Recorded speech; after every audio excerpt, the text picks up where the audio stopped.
Hello, I'm Lisa Ferranti, and I'll be reading my story, Disappearing Act, from the 2021 National Flash Fiction Day Anthology. The first thing to go missing was the chimney. Mandy awoke early to make pumpkin pancakes, at first walking by the gape in the ceiling and not even noticing. After breakfast, she and Jeremy decided to patch the hole instead of rebuilding.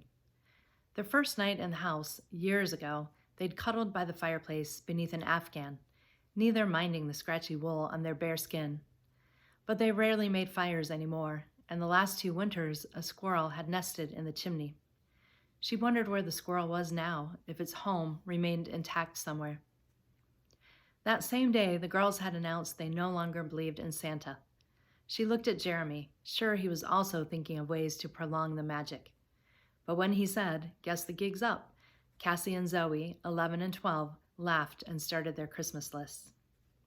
Amidst their days of work, school, committee meetings, dance lessons, hastily eaten dinners, Mandy forgot that anything was missing until Halloween.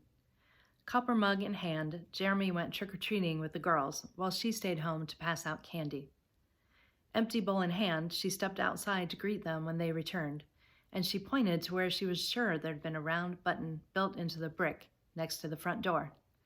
"Our doorbell used to be right there," she tried to tell Jeremy. But he was tipsy from shots with Brad down the street, and the girls were excited to show her their loot. He went up to bed and was snoring by the time she joined him. As the holidays neared again, she spotted an entire concrete block missing from the house's foundation, hidden behind boxes of Christmas decorations, a clean view to outside. She was going to alert Jeremy, but he'd worked late again, told her not to wait up. It wasn't until the next morning, as she left for work after getting the girls on the bus, thinking Jeremy was asleep in the den, that she knew. Her heel caught in the soft ground and she stumbled. When she steadied herself and looked up, half of the garage had disappeared, Jeremy's half, his BMW nowhere in sight, weight bench and mountain bike gone. A memory from before they were married sprang to mind.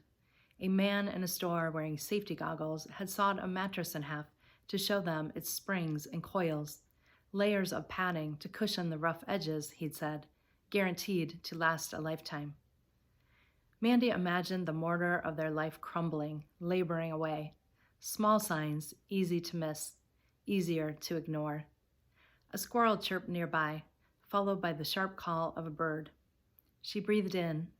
Jeremy was gone. She breathed out. There would be further division to be done, but right now, her suit jacket tightened across her shoulder blades, then loosened, unveiling fledgling wings. She fluttered in place, suddenly free.